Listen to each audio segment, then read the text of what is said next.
Oi, gente. Estamos aqui na quinta aula dos módulos de improvisação e performance em domicílio. Este que é um curso proveniente da Lei Aldir Blanc de Emergência Cultural no estado do Rio Grande do Norte, Ministério do Turismo, Fundação José Augusto. Hoje a gente vai conversar um pouco sobre essas práticas contemporâneas que envolvem a improvisação e a performance. Primeiramente, a gente tem que se identificar com a relação de que a performance é uma prática artística em constante transformação, né? A gente tem elementos da performance muito antes dos anos 90 e 80, no caso que são da década passada, né? Que são os elementos da performance enquanto a relação do cotidiano e a performance advinda das práticas religiosas, né? Então, elas estão muito mais agrupadas num contexto que visa uma prática cotidiana e, ao mesmo tempo, que traz um elemento diferencial em determinadas culturas, cultos religiosos, né? Ou até mesmo de práticas advindas de outras vertentes, né? Nesse lugar da prática da performance, incisivamente, enquanto um estudo e prática artística, a gente vem para os elementos dos anos 60, né? E aí a gente vai falar um pouco sobre o happening, sobre esse pré-contexto, né? Que o happening nada mais é do que essa relação de experiência, tudo isso que a gente já está trabalhando aqui, né? Experimentação coletiva, em público, aberta, né? Sem essas relações de finais fechados, sem nada desse tipo, né? É a experimentação pública, é a improvisação em si acontecendo na rua, né? É aquilo que torna e traz consigo em seus elementos de curadoria, vamos dizer assim, né? Essas práticas têm um amparo, né, nesse segmento. Tanto o que a gente está colocando aqui enquanto improvisação, enquanto performance, elas têm essa interação com o público, com a rua, né? Elas são advindas dessas manobras de relacionar-se tanto com o corpo quanto com o trabalho artístico em si.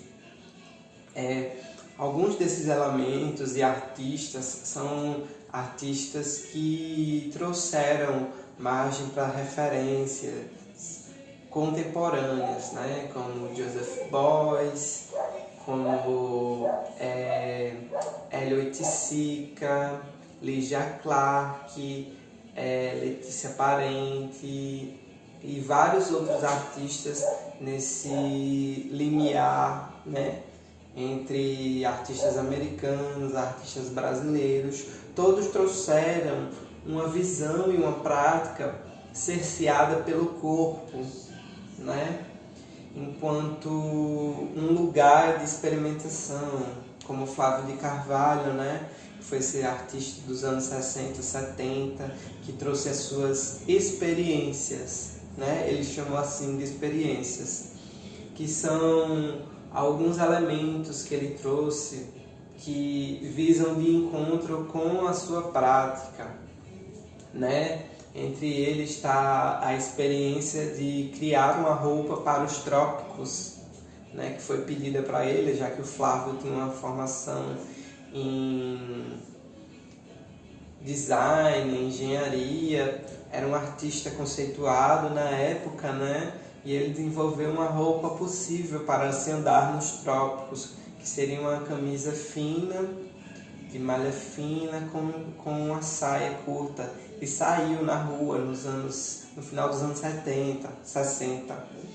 E isso, assim, criou uma comoção, assim, tipo, um monte de gente, uma peregrinação de pessoas começou a segui-lo, né, na rua, porque pensando nessa relação de contraventura, da relação da vestuária no corpo, naquela época, ainda se hoje é um problema, naquela época era muito maior, né? E aí, outras formas de concessão, né? A performance, ela tá para quebrar, ela tá para não ter um elemento delimitante, né? Ela tá entre a margem, né, da prática artística, que é aceita pelas instituições, e a prática artística que é negada, né? Hoje temos referências de artistas do Rio Grande do Norte, como o exemplo do J. Mombassa, que é uma referência nacional e eu diria até mundial sobre o tema, né? Que está aí nessa relação de trabalhar performance no Ocidente. É uma pessoa que trabalha a questão da fala e da escrita nos seus trabalhos artísticos e traz muita, como posso dizer, muita ênfase no que diz respeito a um trabalho conceitual, concreto, que dê margem para trabalhar alguns temas contemporâneos urgentes, como a questão da racialidade, a questão do lugar da branquitude, a questão de quem está acessando determinados lugares e contextos artísticos, toda a noção de LGBTfobia e muitas outras temáticas que estão envolvidas nesse recorte do que é uma prática artística pensada para o contemporâneo, né? Entre um exercício de fala e escuta e todas essas noções que a gente já estava trabalhando de corpo, espaço, presença, perspectiva, organização, corpo diferenciado, né? O corpo extracotidiano, todas essas temáticas abrangem um pouco do que são os temas provenientes das nossas aulas, né? Um corpo dilatado, um corpo quantificado, um corpo estereotipado, às vezes é entendido enquanto um corpo extracotidiano, né? Não só o corpo do artista, mas o corpo de quem está performando, gênero, por exemplo, aí, né? Que a performatividade de gênero já entra numa outra alçada, que é uma alçada mais voltada aos elementos de uma cultura LGBTQIAP+, entendeu? Entendendo todos os recortes possíveis dentro dessas pessoas que estão sofrendo algum tipo de preconceito, propriamente dito, né? E a gente também pode pensar nos preconceitos de forma estrutural e no racismo estrutural também, né? Quando a gente está condicionando esses elementos. E aí a gente pode mesclar, por exemplo, com a identificação do que foi o teatro, né? O surgimento do teatro e a transformação desses elementos do teatro, que muitos falam que a performance ela vem mais do lugar das artes visuais do que do teatro, né? Tem esse embate entre a discussão de que lugar vem a performance, né? Mas eu acho que o que é mais importante aqui é a gente pensar para que lugar vai a performance, a performatividade, os elementos de uma prática artística consistente, né? Ligadas ao cotidiano, às noções de presença, às noções de mutação. Agora que a gente está vivendo um elemento pandêmico, propriamente dito, né? A gente está pensando o que é de novo e o que pode ser trabalhado, né? Nessa configuração do que é uma possibilidade de teatro contemporâneo, né? Porque a gente pode pensar que o teatro, né, ele se perde muito nesse lugar da telepresença, né? Ele ganha um outro lugar que seria o lugar do audiovisual, de uma outra experimentação, né? E a relação da experimentação também é utilizada para a gente medir os contextos e as práticas que a gente está condicionando aqui nessa oficina. Pensar numa estrutura que entenda que o lugar dessa prática é um lugar de experimentação, é um lugar de errância, é um contexto que a gente está aprimorando uma forma de fazer, de se utilizar, né, do corpo e desses elementos, como a respiração, como a concentração, como tudo aquilo que a gente está trabalhando de forma rápida, né? E ao mesmo tempo tentando entender e buscar um lugar, uma compreensão. Observando que, por exemplo, se a gente vai pensar nos trabalhos como os trabalhos da Lydia Clark, né? Que era essa performer brasileira que ficou não só conhecida no Brasil, né? Que trabalhava esses elementos meditativos, esses objetos relacionais e outros elementos, né? Muitas vezes utilizados numa roupagem mais contemporânea por outros artistas, como por exemplo a Liz Paraíso, que tem em seus trabalhos um deles é chamado As Joias para se Defender, né? Liz Paraíso, que é uma mulher trans e criou essas joias para se defender baseado no objeto relacional da Lydia Clark. E todos esses elementos, né, eles vão puxando um ao outro. O Hélio Oiticica, né, que criou o parangolé, que é essa roupa para se dançar o samba, né, essa roupa para o sambista. Ele que morou na comunidade da Mangueira, né, que vivenciou esse espaço, que viu a morte de uma determinada pessoa, que falou, cunhou a frase, né, seja artista, seja marginal. Então, a gente tem esses elementos de conserção, de criação, de modificação. A arte aqui, né, em contexto mais geral, ela é entendida enquanto espaço de movência, de andança, de errância, de perseguir um delimitador, um denominador comum, né? A gente está passando por um processo político, histórico, muito diferenciado nesse momento em nosso país. E não há nada mais que o artivismo, né? Que a arte enquanto um processo de artivismo que possa identificar o que a gente pode trabalhar, né? Como a gente pode trabalhar, como é que a gente pode se manter vivo mediante todo o caos, né? Midiático, pandêmico, existente, né? São as nossas noções, os nossos processos criativos e aí que vão nos salvar enquanto artistas ou enquanto pessoas que estão pensando esse lugar da arte. Outros elementos que podem trazer uma prática consistente nesse desenvolvimento artístico são elementos de contribuição, né? Como é que eu posso pensar a minha prática seguindo uma noção de que tem outros artistas, né, da cidade que eu possa me inspirar. Por exemplo, temos a Sociedade T aí que está pensando essa relação e essa prática contemporânea, né, no teatro e na performance, e vários outros grupos e artistas da cidade, né? A gente às vezes precisa pensar nesses elementos da cidade que nos norteiam, que nos rodeia, para que a gente crie artisticamente, né? Crie em nossos grupos, em nossas práticas. Outra noção de realização e em táticas artísticas, né? É pensar também nos agrupamentos, na noção de encontro, né? Na noção de residência artística, né?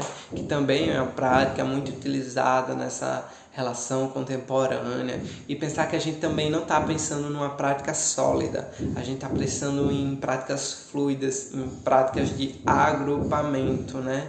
Então a gente traz muito um elemento, né, que a gente identifique enquanto híbrido, né? Essa palavra é muito importante para pensar esse recorte das táticas e dos momentos que a gente está vivendo, né?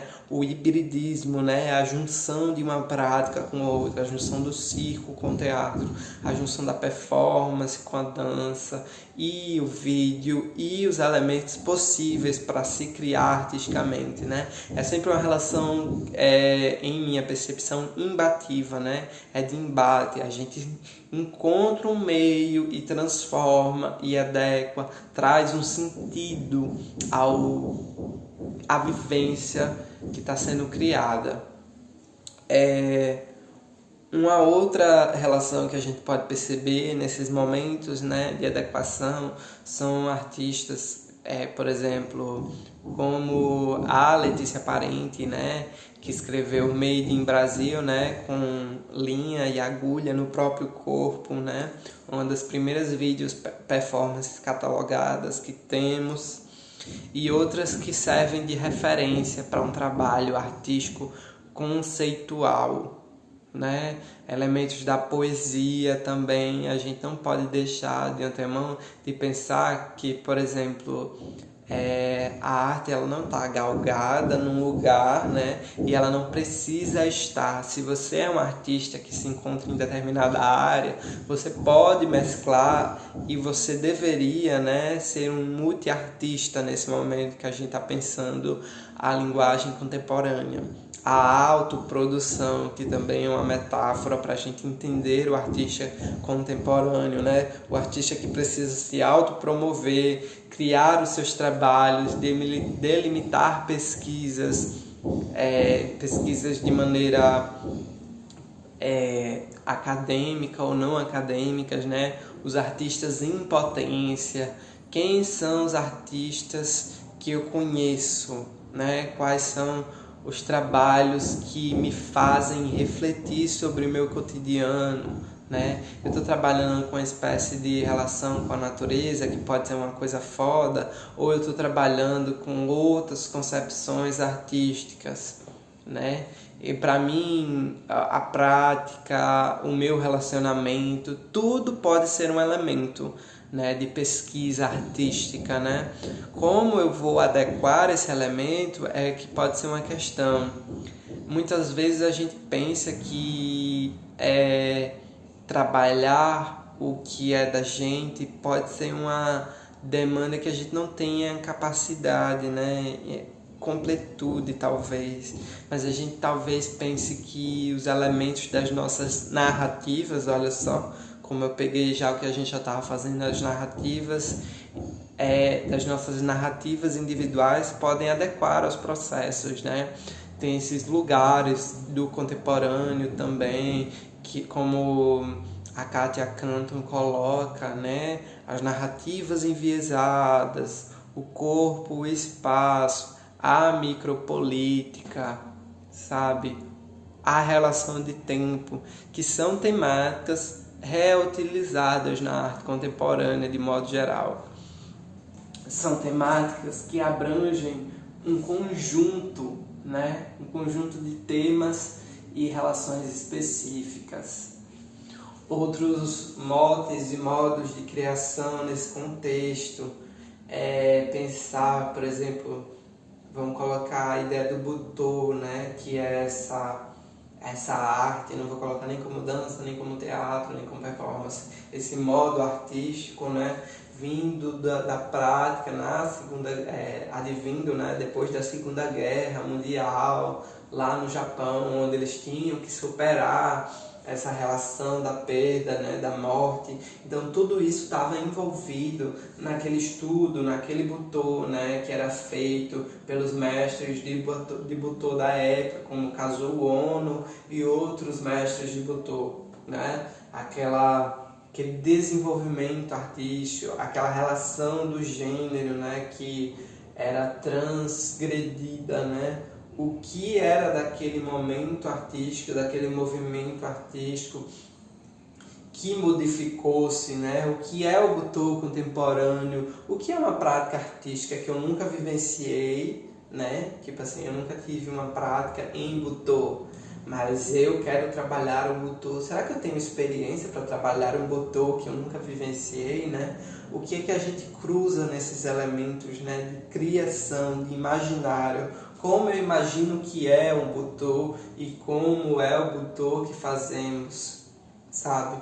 Tudo isso é entendido enquanto pensar o contemporâneo, pensar novas maneiras de agir nesse contexto, né? A gente não pode ficar cerceado, contido, né? Sei que a quarentena para muitas pessoas foi esse lugar bem difícil, bem isolado, né? E às vezes a gente não consegue ter uma relação de criação se não tiver em coletivo, né? Se não tiver em ação com outros corpos, com outras potências. E a nossa própria potência, ela tem que ser amplificada, né? Ela tem que ser gerida, porque a gente está trabalhando com os estímulos pessoais, os que vêm de dentro, os que vêm de fora, todos aqueles que agregam ao sentido da prática contemporânea, né? Uma prática para se pensar, talvez a rua, né? Pensar esse novo modelo de rua, né? Um novo encontro com a rua, com as pessoas que estão na rua, com seus contextos, com suas vivências, suas memórias. Todos os elementos que agregam valor a esse estado da arte, né? Que é esse modelo de pesquisa artística que vemos. Existem muitas maneiras de se pensar o estado da arte, né? A gente junta as nossas referências, a gente debate, a gente escreve, a gente pesquisa, e esses elementos que trazem à tona o estado da arte, ou até mesmo que identificam, né, uma proposição artística, um lugar para se pesquisar, são elementos de trajetória, né? A gente vai acumulando ao longo das nossas práticas. Observe que eu vou desenhando no espaço. A gente vai acumulando ao longo das nossas práticas os elementos que se adequam e que fazem relevância a como estamos pensando e nos articulando, né? A arte ainda é o lugar do encontro, a arte é para o outro, a arte é para mim em relação ao outro. Como eu vou pensar nessas perguntas, né?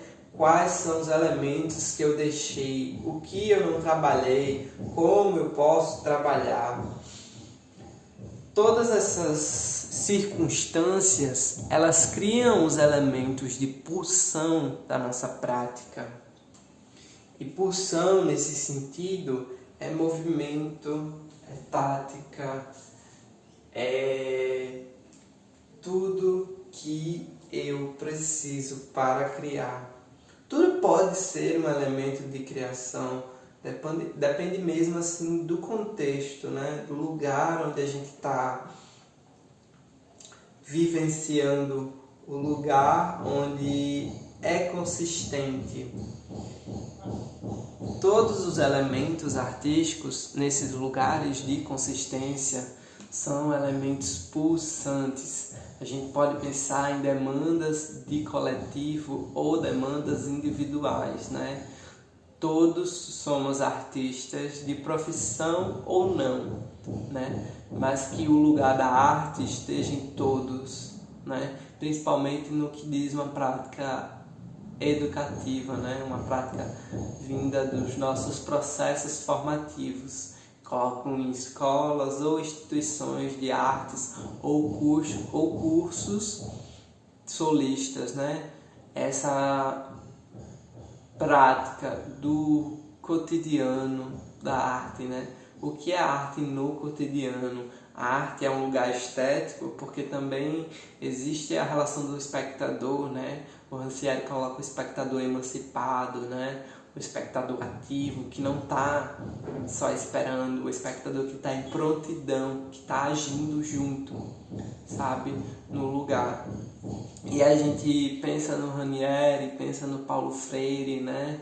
No que diz respeito à educação, né? Uma educação que não é uma educação taxada no lugar do professor detentor de todo conhecimento e o aluno saco vazio, né? A gente está pensando nesse lugar. Inclusive a palavra aluno vem disso, né? Vem do iluminismo, significa ser sem luz, né? A gente não está pensando nesse lugar, né? A gente tá pensando no discente agora, né? Porque a palavra, ela se modifica, né? A gente tem uma relação, por exemplo, da linguagem neutra que está sendo utilizada, né? Que, se a gente pensar bem, ela é uma linguagem performativa, né? O condicional, o cotidiano da cis-heteronormatividade não aceita a linguagem neutra, né? Mas a gente sabe que linguagem é modificada, a gente tinha gírias, a gente tem os códigos de linguagem, né? A linguagem é performativa por si só, né? Então ela é modificada e ela é modificável. E acerca do que o tempo vai passando, a gente procura ter melhorias nesses estados de concessão, de prática. O que procuramos enquanto um estado artístico de uma prática consciente e consistente, né? Quais são os elementos pulsantes na minha prática? O que se repete? O que se repete é muito bom, né? A gente às vezes está pensando nesses laboratórios de investigação, que são laboratórios contemporâneos, né? Vindos de práticas pensadas a partir de alguns autores, como Eugênio Barba, como outros, né? Artistas e autores que pensam a prática do corpo do ator, mas a gente pode generalizar como o corpo do artista, né? O artista em preparo, em tática, né? Estamos sempre pulsando por descoberta, por elementos que tragam uma veracidade ao trabalho, né? Que tragam uma palavra que as pessoas gostam muito de utilizar, né? Que tragam plasticidade, não, o oposto de plasticidade, né? Que plasticidade vem da visualidade. Mas o oposto disso é uma palavra que é muito utilizada, né? nas práticas contemporâneas. E a gente tende a transformar os movimentos, né? Tudo o que não for tática é um elemento de pulsão, de razão, né? A emoção toma forma, contexto, ela é referenciada, né? A gente não está só pensando o corpo a partir da emoção, a gente também está trazendo a racionalidade, né? A gente está trazendo a razão para entender esses contextos, esses segmentos. Tudo é transformável, tudo é pulsante. Todos os elementos que compõem uma prática contemporânea são elementos adequados para uma vivência artística, né? São elementos que tornam a arte um lugar no mundo, né? Um lugar de embate, um lugar de